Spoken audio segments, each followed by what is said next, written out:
Ahlan wa sahlan bikum and welcome. Today I'm going to be making Kofta bil Tahini, which is one of my most nostalgic recipes that I don't think I've ever shared before. So Kofta bil Tahini is a layered dish that can be made in a few different styles, but essentially it is a marinated meat baked with a tahini lemon sauce and put with crispy roasted potatoes. I like them crispy, so that's why we're going to do crispy today. We're going to be using Baharat, which is essentially the use everything spice that you can roast vegetables in. You can use in soups, you can use to marinate meats, great to marinate meats, and it's going to add that real taste of home, that complex taste of home to the dish. And of course, the tahini lemon sauce, but we'll get to that later. The first thing we want to do is marinate the meat, which you can do the day before or a few hours before.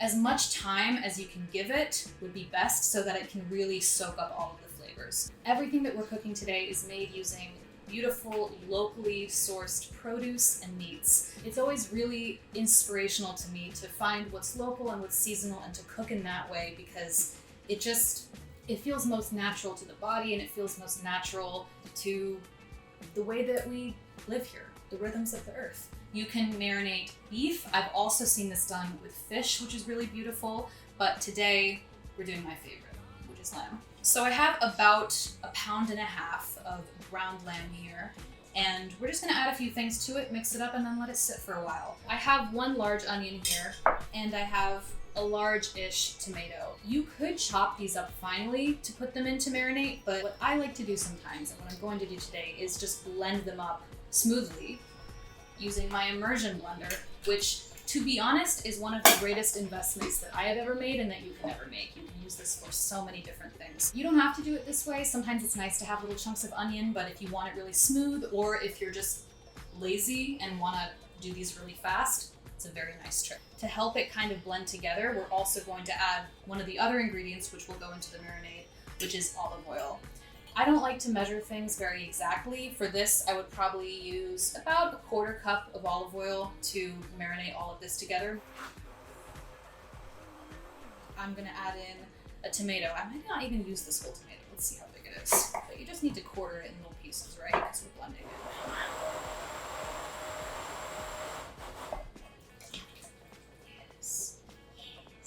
Beautiful bunch of parsley, which I'm going to chop very finely and put in. You also could blend this, but I kind of want to see the individual leaves a little bit more.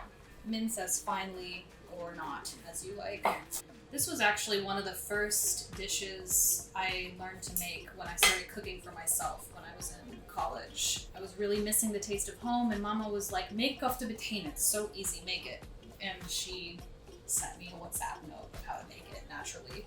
All right, so we have onions, tomatoes, olive oil, parsley. We now have our 7 spice. Every 7 spice is a little bit different too. They're made differently based on the house that you're in, the region you're in. This particular Baharat is more of an Egyptian blend. I'm using like 2.5 teaspoons of this, roughly. Can't go wrong. Really, you can't go wrong. If you put too much, you're not fine. That's the magic of 7 spice. And just a little pinch of salt. We don't need a lot, but that will also help bring everything together, bring those flavors out.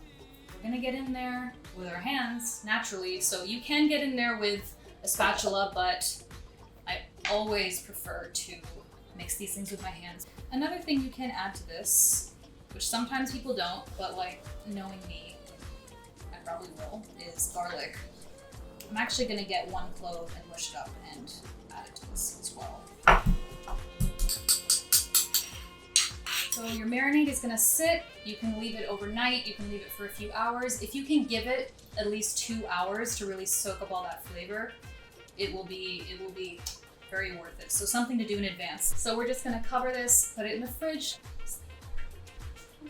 So our lamb has been marinating for a few hours and it smells amazing. Before I handle that, I want to handle my potatoes. So there's a few ways that you can do the potatoes for kofta. You can bake everything together all at once, but I really like to make crispy potatoes, so I'm going to bake them a little bit on their own first and then layer them in with everything else. I have a bunch of beautiful potatoes, small ones that I've sliced into these thin slices. I'm just going to dress these with a little bit of oil and salt. And what I'm about to do with them is a really easy thing that you can just do on their own, honestly. mostly to make kind of crispy potato chips of sorts. But when you add them into the kofta bil tahini, it's just kind of a little added crispy element, which who doesn't like crispy? Try to give them as much space as you possibly can, because when they get to, individually roast like this, that's when they become crispy. And try to cut all your potatoes to roughly the same thickness so that they do all finish cooking at the same time. So my oven is already preheated to 400 degrees and we're gonna put these in there.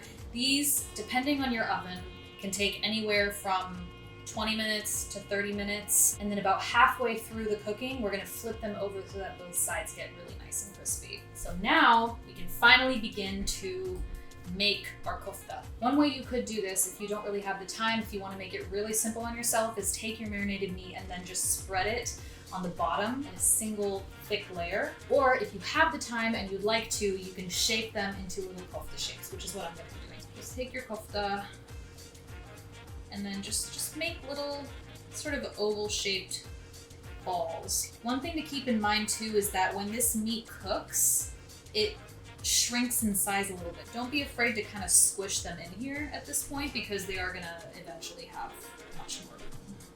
I ended up having enough to do 2 casserole dishes, so I'm doing 2 little ones here. So I'm going to put my kofta in the oven at 400 degrees for about 10 to 15 minutes, just so it starts to cook a little bit and set, but not fully cook. And then we'll pull it out, we'll put the sauce, we'll put the potatoes, and then put it back in the oven to set. So let's make the tahini lemon sauce that's gonna go on top of this. I'm going to be using this Dukkan organic tahini.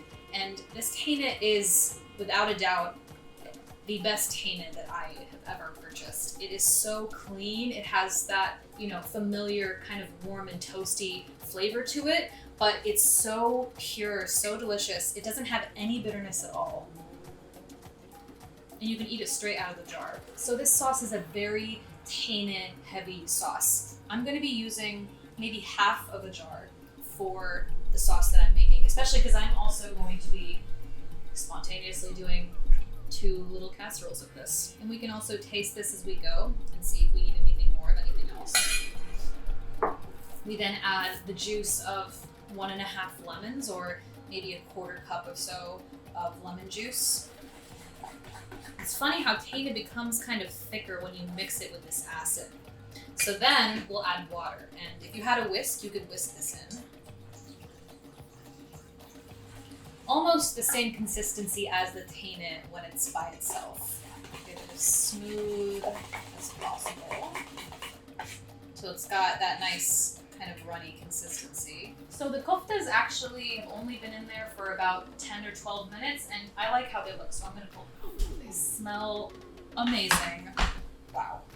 Depending on the leanness of the meat that you're using, it might have a lot of fat that it releases. We're also adding a lot of liquid to the kofta when we make it. So what I like to do is pull some of it out of there so it's not very fatty and oily. You can save that fat and cook with it and use it for something. You don't want it to dry out too much though, so just remove a little bit until you have less than you did before, and it'll feel better. Because I shaped the koftas like this and didn't lie them in a sheet, I think I want to put the potatoes in between the little kofta balls. We're going to add on top our beautiful tahini sauce. And try to get every corner to be covered in this sauce. This is going to go right back in the oven for just about 10 minutes for everything to come together and set before the sauce dries out, and then we're perfect and we're done. Let's go. Let's get it happening. Dang, son! Oh, wow. This looks gorgeous. It smells amazing.